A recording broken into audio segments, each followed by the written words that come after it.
talk to us today about why we are here and the urgency of now. Why we are here and the urgency of now. Is this mic working? Okay. I'd like to begin first, though, by welcoming all of you to the Resurgence 2023 Campaign Conference. We are grateful for the partnership and the sponsorship. It's very important to what we do. You strategic partners, we thank you. I'm not going to call names because I get in trouble. All of the volunteers, we thank you. All of the staff who helped to make this so successful, we thank you. And mostly, and without a doubt, most certainly, to the visionary, Reverend Dr. Dillon, we thank you. After COVID and so many other damaging social issues, and there have been a lot of them, they have closed the doors of many of our businesses, never to open again.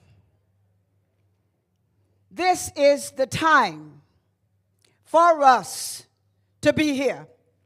It is the time for us to come together.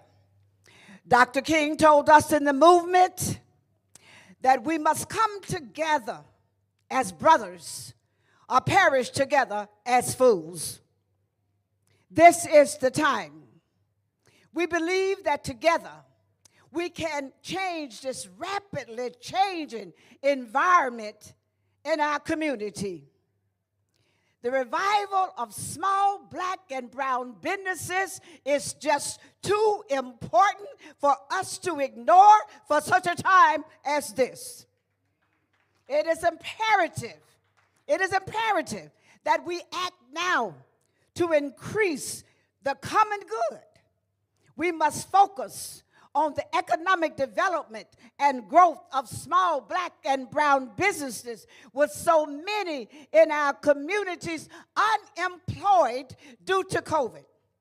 Resurgence 2023 campaign is a direction that we must all take. It's the way that we must all go if we are to survive as a people. The pandemic has caused irreparable harm. We cannot deny that. It has closed too many doors in our faces that will never open again without collective economic resources.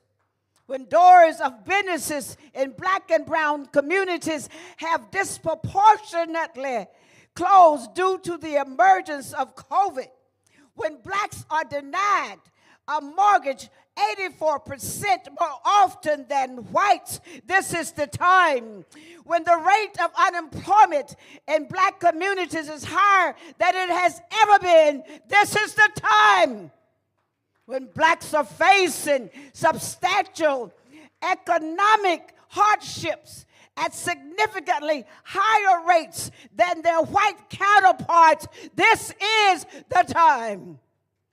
Abstract awareness and theoretical, my God, awareness and abstractions will not help us.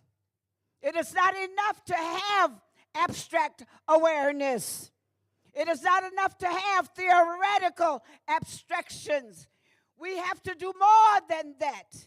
We've got to get involved.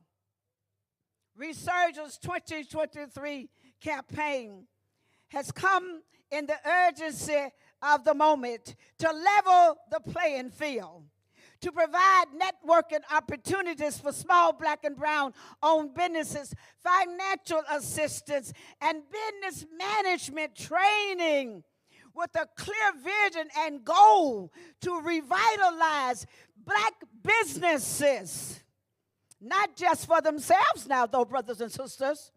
We get confused sometimes. Not just for ourselves, but for our communities. It is for the goal of our communities. I'm going to get out of the way in a moment. Small black and brown businesses are the anchors in our communities. We all know that. Resurgence 2023 has brought us here to improve economic stability and to provide incentives that will breathe life into struggling black and brown businesses. Without the ability to access much needed resources, much needed capital, minority business often face struggling hardships. And they are suffering because of these hardships. Adequate access to capital is essential to small businesses, but unfortunately, small black and brown businesses don't have equal access to capital. That's why it is urgent that we act now. The lack of funding has been an ongoing issue for small black and brown businesses, and the disparities have been especially heightened because of the COVID pandemic. Resurgence 2023 campaign has brought clergy, government, banks, community development corporations, chambers of commerce, SBS, SBA, the mayor's office. They're here together to work to improve access to capital for small black and brown businesses and to ensure greater equality of opportunities for small black and brown entrepreneurs. And all of us here today, grateful for the social justice laws that was passed on November the 8th right here in New York. Access is the lifeblood of any business, but especially small black and brown businesses. Without adequate resources, there can be no growth. And let me interject here that because of fear of rejection, many small black and brown businesses would rather close the doors than face rejection, because they will more likely, more often be denied access. Access to capital remains the most important factor limiting the growth and development of small black and brown business. This current environment has placed a greater burden on minority entrepreneurs who are trying to keep their business thriving in today's economy. Small black and brown businesses do not have a safety net. They don't have generational wealth. They are the first in their families more often to start a business. Their friends are not rich. They cannot borrow loans from their friends. Their families do not have money. So what happens? They would rather have their doors closed. That's sad. By supporting Resurgence 2023 campaign conference with much needed resources, Randy, you are helping to change abstract to stract. That's what you're doing here with your presence. You are a forerunner in the creation. Oh, Lawrence, you are a forerunner in the creation of black wealth. But not just black wealth, permanent black wealth. Thank you for coming. Thank you for the legitimacy and the trust that you give to the Resurgence 2023 campaign. And let's get busy. Thank you.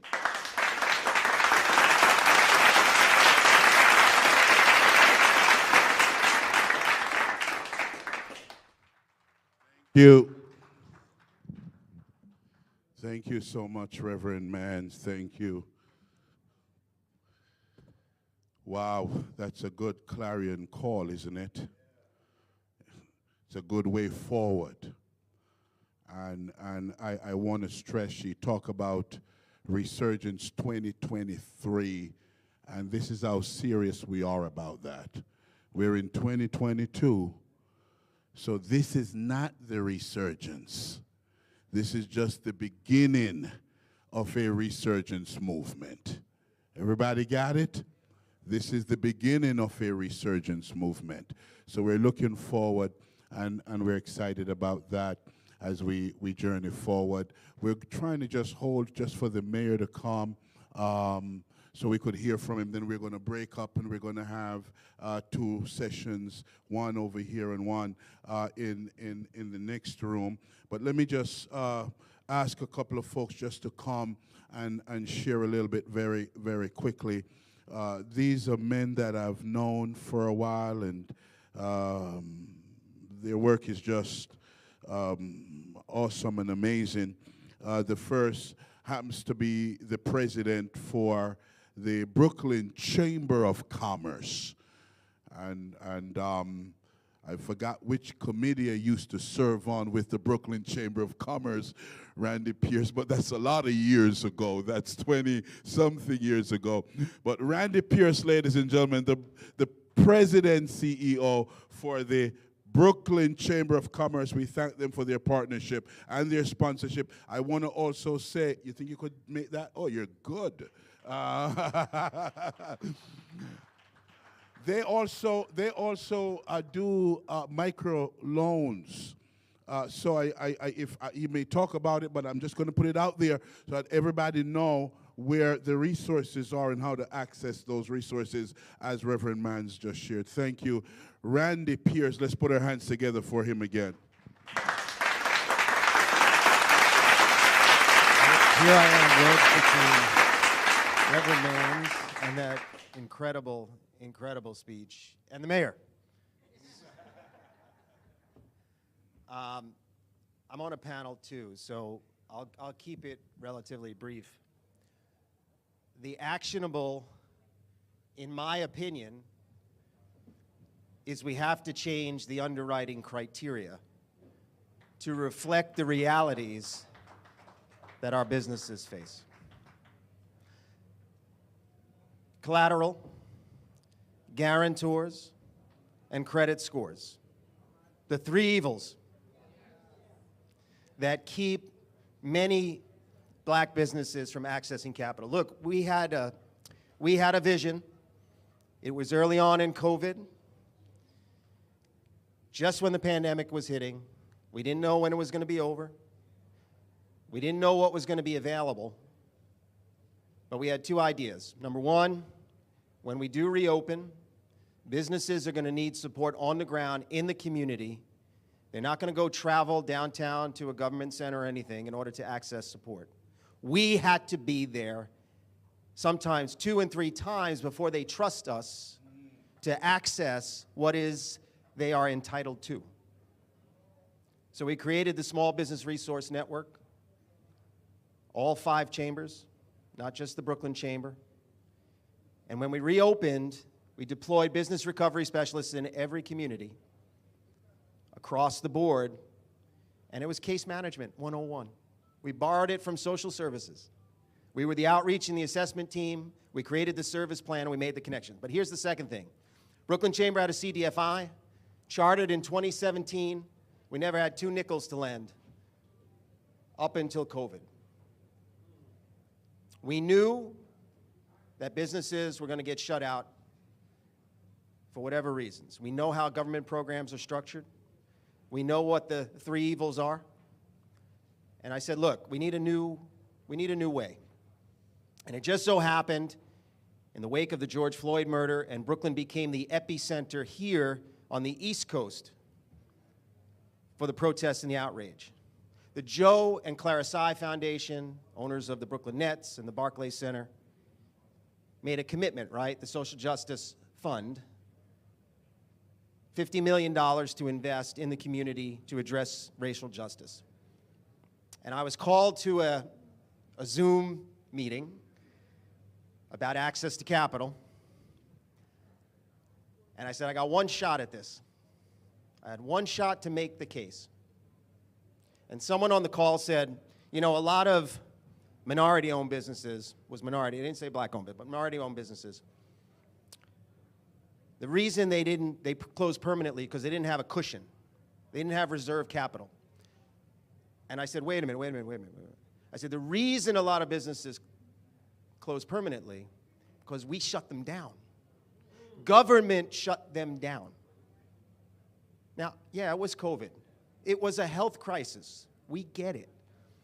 But these businesses were cutting hair, baking cocoa bread, running a restaurant in the community for decades, for generations. Yeah, they didn't access PPP because they got bad advice about their tax filings. Their payroll wasn't as verifiable. But they ran a successful business for decades. And I said, look, if you really truly want to address social justice for these businesses, we got to change the underwriting criteria. And the conversation, as usual, went back and forth, and everyone had different opinions, and people brought up the risks. And finally, I got the last word. I said, what they really need is the damn money. I think I said damn. But we won the day. So $2.5 million was carved out of the Social Justice Fund to provide Brooklyn Accelerate Loan Program. Brooklyn Chamber's a microlender. We do 0 to 15K, 0 interest. True Fund goes up to 100K, 2%. Character-based lending. So pastors in the community, community board chairs, not elected officials, but community board chairs, someone of other entrepreneurs of stature vouch for the business, and they get the money. And we eliminated the 3 evils. We've done $1.8 million in recovery loans so far, so we still got some more to go. So if you know businesses that were operating prior to the pandemic and need that type of support, just have them contact us. And with that, I am turning it back to my good friend, Reverend Dillon. Thank you, Randy. Come on, let's put our hands together. No, y'all can do better than that. Let's put our hands together. Thank you. Thank you so much, Randy. I just want to quickly, I see the mayor's in the house. Let's put our hands together for the mayor.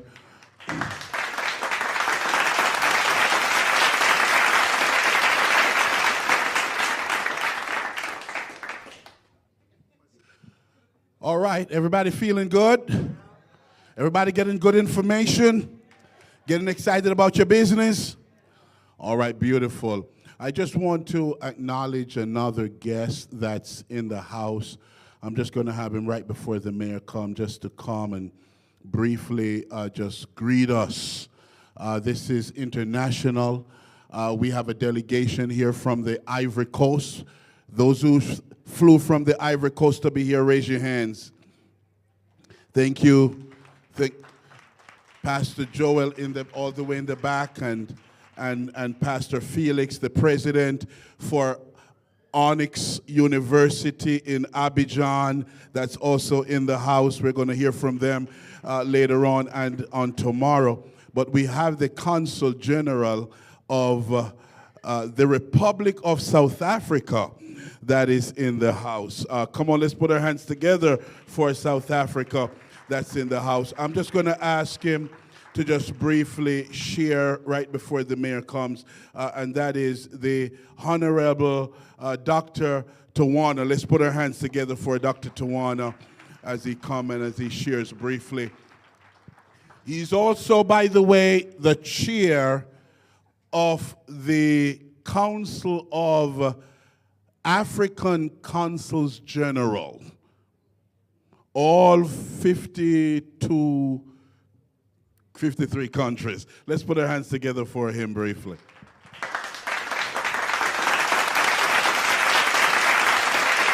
Good morning. Thank you so much, Reverend Dennis Dillon. It's quite an honor to address you this morning. And I thank the program director for the wonderful job that she has done so far. And it's an honor, a pleasure, and a privilege to speak just before the most important man in the city, Mayor Eric Adams, a true inspiration for all of us and the people of Africa and South Africans, a true champion and partner for the people on the African continent and those of us that are here in the diaspora. Thank you, Mayor, for coming, and I wish not to take too long and keep you from hearing the wonderful message that the Mayor plans to convey. But overall, on behalf of the African Consuls General Group that is based here in New York, and the South African Consulate General, the over 1 billion people, African people on the African continent, the 60 million people in South Africa, it's an honor, a pleasure, and a privilege to address you and to support the wonderful effort that Reverend Dennis Dillon, through the Resurgence Project, has been working on. We are your true supporters and partners. You addressed us as the African Consuls General Group on Monday to ensure that we partner with you. We ensure that going forward we participate in events that concern people of the African diaspora, activities that support building better Black business, working closely with people of African descent and Black people in general. So it's quite an honor and a privilege to be part of this important Resurgence activity. There are important synergies between ourselves as a people from the African continent, Black business on the African continent, Black business in the United States.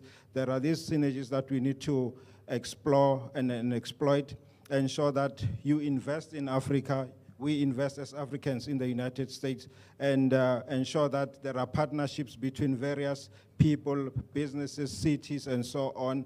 Recently, our mayor, I will call him our mayor, Mayor Adams, met with our mayor from Johannesburg and discussed rebuilding or reigniting a partnership since 2003 between the great cities of Johannesburg and the city of New York. So it's in the spirit that we pledge to work closely with you as the Resurgence movement, as people in the African diaspora, as Black people, as a New York City and African people in the United States. It is in the spirit that we want to work with you annually to ensure that these synergies are exploited and made the most of, that we rebuild the bonds that bind, and that we fulfill the mission, the historic mission that we have. We cannot betray the mission of succeeding as a people. We are winners as a people, and victory is ours. I thank you. Thank you, Dr. Motumisi. Thank you, Tawana. Much appreciated. Listen, the mayor has a very tight schedule. We appreciate him coming. We know the commitment that he has to help fuel the growth of Black-owned businesses. I just want to say that throughout the next 2 days, the mayor has committed about 4 or 5 city agencies that will be here. The mayor's Office of Contracts, for those who are looking to do business with City Hall, will be here. Of course, the Office of Community of Faith-Based and Community Partnership, we heard from the director earlier on. The commissioner for the Department of Small Business Services will be here tomorrow, and we're hoping that the commissioner or someone representing HPD will be here as well. We're delighted that we have with us the mayor of the city of New York, and we're grateful for his commitment. Let's put our hands together and receive the Honorable Eric Adams. Thank you so much, and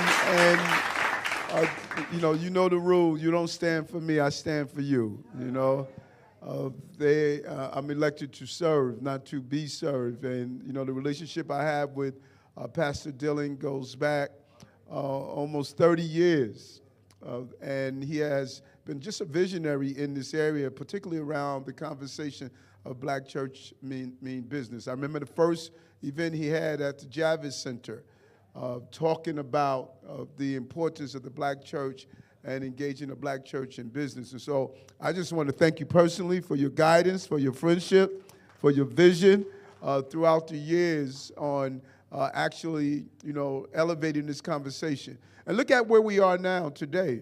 When you think about it, we just had an election. Congresswoman Best just became the mayor of Los Angeles. That means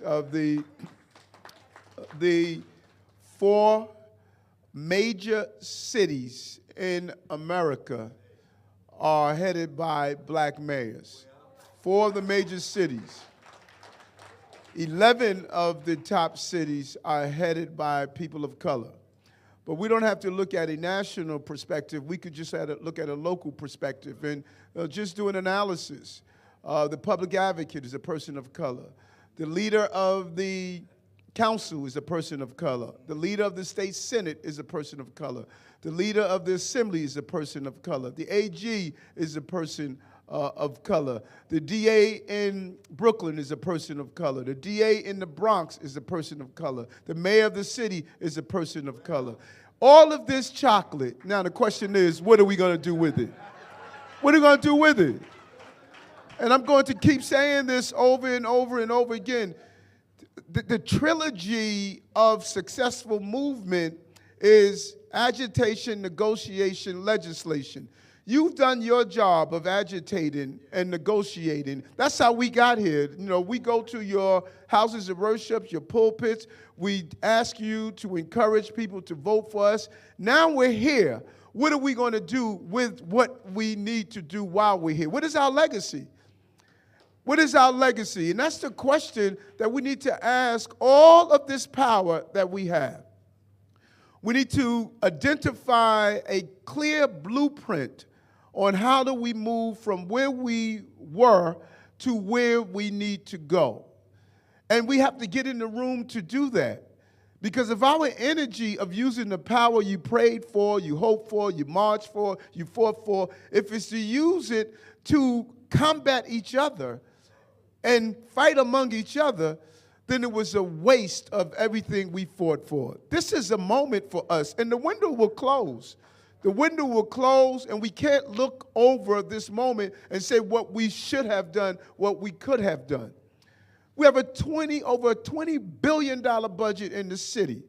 When you look at the state, the billions of dollars that are allocated in the state, we're seeing development go through the city. We're seeing contracts go through the city.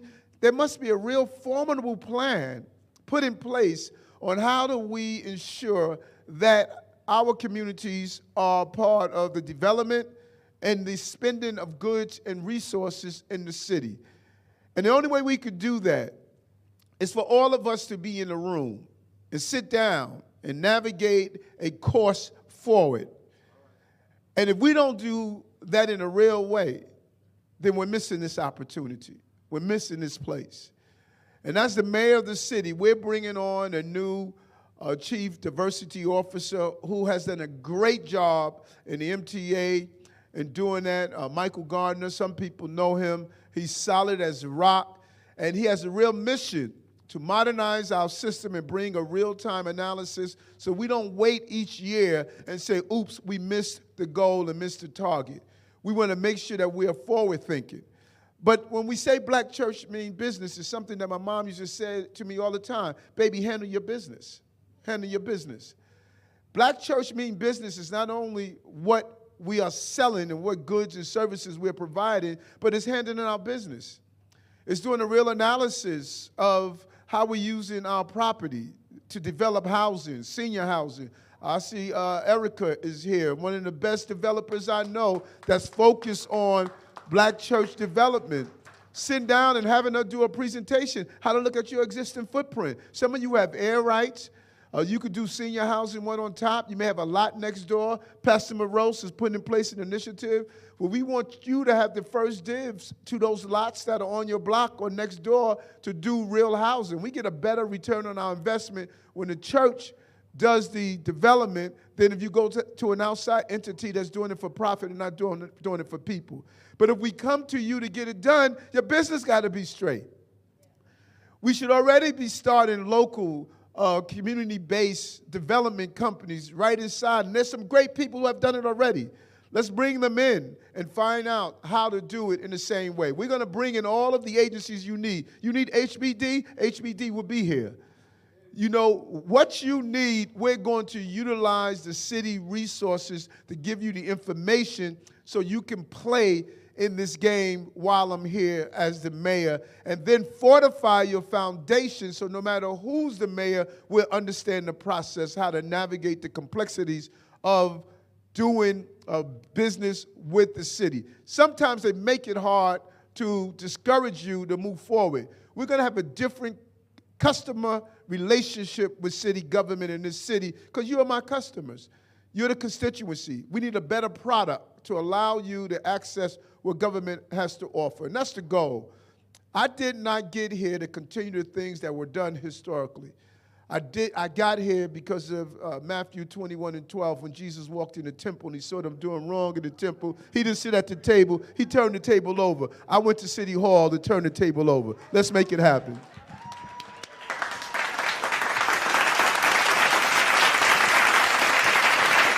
Thank you, Mr. Mayor, thank you. I want to call up Reverend Larry Hammond. He is and you're about to listen to this presentation. Listen to what he has to say. This is so key, so important, and on so many levels. He is the Senior Vice President for Community Preservations Corporation. They've got a special initiative called Access, very similar to the Access that we've been talking about. And he's going to be the final speaker here. Let's put our hands together for Reverend Larry Hammond. Come on, put your hands together for him.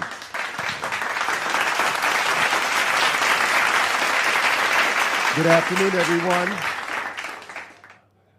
I want to give honor this afternoon, I think it's afternoon, yes, to this wonderful work that Reverend Dillon and his staff are doing, especially Reverend Manns, who reached out to me earlier in this Resurgence 2023 to get the support from the Community Preservation Corporation. We are a CDFI not-for-profit organization established in 1974 here in New York. Over our almost 48 years history, we've provided approximately $13 billion in construction financing, predominantly in communities of color throughout the entire state. Did you say 13 billion? Yes, 13 billion. 13 billion translating into about 220,000 units, affecting about 1.1 million people or households. And so we are a significant lender of choice, specifically around community development and around affordable housing, primarily here in New York State. We also have a mortgage company that gives us a national presence throughout the country, providing both Freddie and Fannie permanent debt. But the purpose of my being here today is, as we all know, approximately 2.5 years ago, this nation went through a reckoning. And you know, I'm also a preacher, so I realized that it was a kairos moment, a moment within a moment, that we took advantage or were on the precipice of taking advantage of opportunities that we may not have often been able to take advantage of. And so it was that as a result of the George Floyd murder, and that is what it was, a lot of awareness was raised throughout the country through civil protests and social justice initiatives. And CPC, we realized that when we looked at who we were lending to in communities of color, we realized that it was a small percentage of Black and brown developers that we were actually impacting, those who were stakeholders within the communities. And so through our own efforts, we took $40 million from our own finances. We didn't go out and fundraise. We took our own resources to put our money where our mouth is, and we created an initiative called Access, which is acquiring capital capacity for economic stability and sustainability, something that, as a preacher, was divinely ordained upon me during a moment of my own meditation.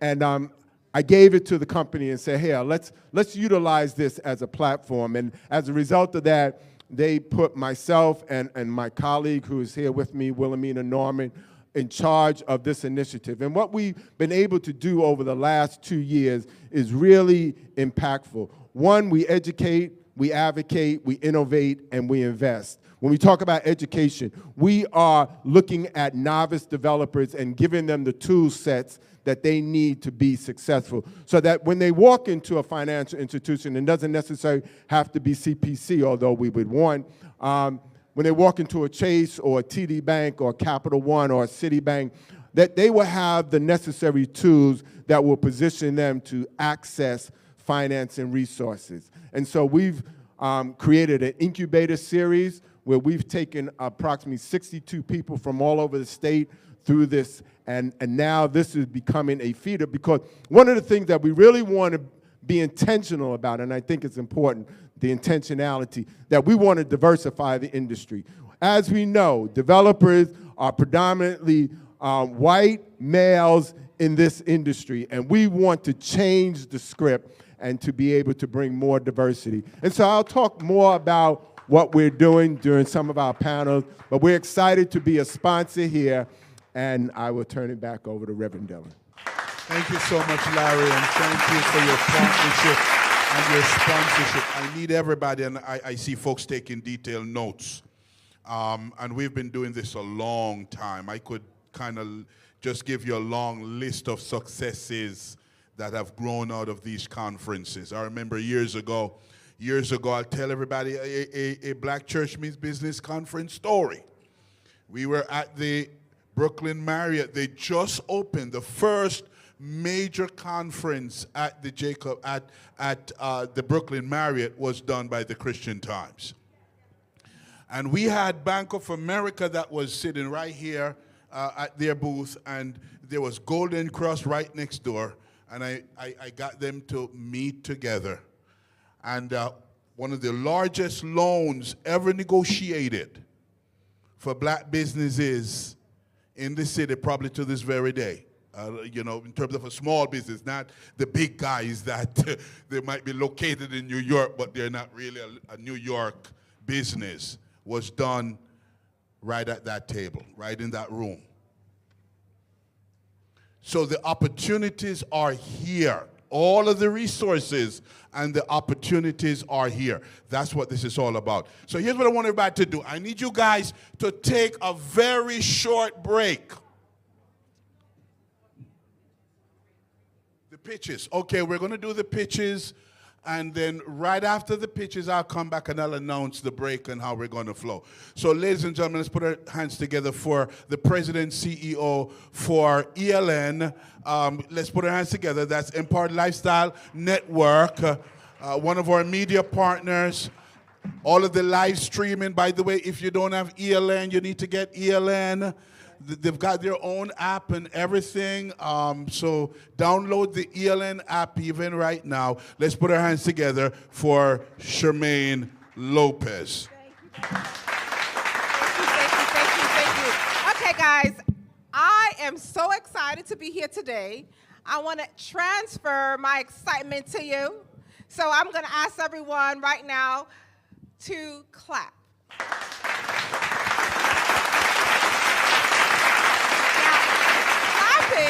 Actually energizes your body and gives you energy. So yeah, that's why when you go to football games, the basketball games, people are clapping and they get more and more excited. That's why. So we're going to stay excited today. Amen. So I want to just ask you, if you haven't downloaded the app yet, please download the Empowered Lifestyle Network app. You can find it in the App Store, whether you have Apple or you have Android. You can go to Google Play. If you have Amazon, you can go to the Amazon store. We're also there. If you have a Roku television at home, you can download it on Roku, and of course, Apple TV. So that's all the places where you can watch this conference. We're going to have this conference. It's live right now, but of course we're going to restream it because the information today has just been extremely, extremely powerful. So because it's so powerful, I want to make sure that we give access to our vendors and exhibitors that are here today to give their pitches. Because what are we here to do today but to support each other's businesses, right? Let's clap. We're gonna transfer this energy. Clap. And so we have some amazing vendors and exhibitors here today. They are here, they're here to do business. Because this is a Black Church Means Business conference, they're here to do business, and they need your support. I'm gonna say that again, they need your support. Okay, so I want you to commit before you leave this space today that you will support those vendors and exhibitors that are here today. You're going to take out your card and you're gonna tap it, as Mr. Malik said earlier, you're gonna tap the card and support these vendors because they are here to do business and they want to do business with you. So we're gonna clap on that. So I'm going to start with the first vendor that I'm gonna ask to come up, and they're gonna do their 60 seconds, guys, 60-second pitch. And let me start with Ms. Shana. I'm gonna ask you to come on up. And please, if I don't have your card, I can't call your name, so make sure I have your card. Okay, and Shana's going to give us her pitch. And again, she's here to do business. So listen to this beautiful lady as she shares. Thank you, thank you. Good morning, everybody. Morning. Thank you so much, Reverend, for the opportunity to partner with the event. My name is Shana Heath, and I am an entrepreneur based out of Queens, New York. We have several businesses and 2 offices located in Jamaica, Queens. I am the co-founder of the Tax Shop, the owner of the Shana Heath Agency and lead broker, and also I am the co-partner or co-founder and the CEO of the SAJ Heritage Group. And the SAJ Heritage Group was birthed out of the need to provide insurance and wealth management products to understand the emerging communities that often get overlooked by traditional brokerages and financial institutions. So we have over 50 years of experience in insurance, wealth management, and tax mitigation. We understand the unique needs of small businesses, institutions, families, and individuals, and we take a really holistic approach to your financial needs. So thank you so much. Right, yes. Thank you, Shana. Thank you. We're gonna clap again. We're gonna be energized when we do this place today. All right, our next 60-second commercial is going to come from Mr. Wayne Powell of Smile for Life Security Protection. I want you to know that this entire event today is being secured by Mr. Wayne Powell. Good afternoon, all. And thank you, Reverend Dillon, for having, and Reverend Mann for having such a wonderful group of people and resources. My name is Wayne Powell, and I am the founder and CEO of Smile for Life Security Protection Corporation, which was created in February 2021 in the midst of the pandemic. We are a New York State licensed watch guard patrol company.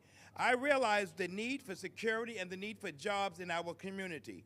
My training in the New York State Supreme Court as a court officer, then court clerk, prepared me for this God-inspired opportunity to bring jobs and hope to the youth, which may be students in our community. The Smile for Life slogan is, we provide hope and change of life.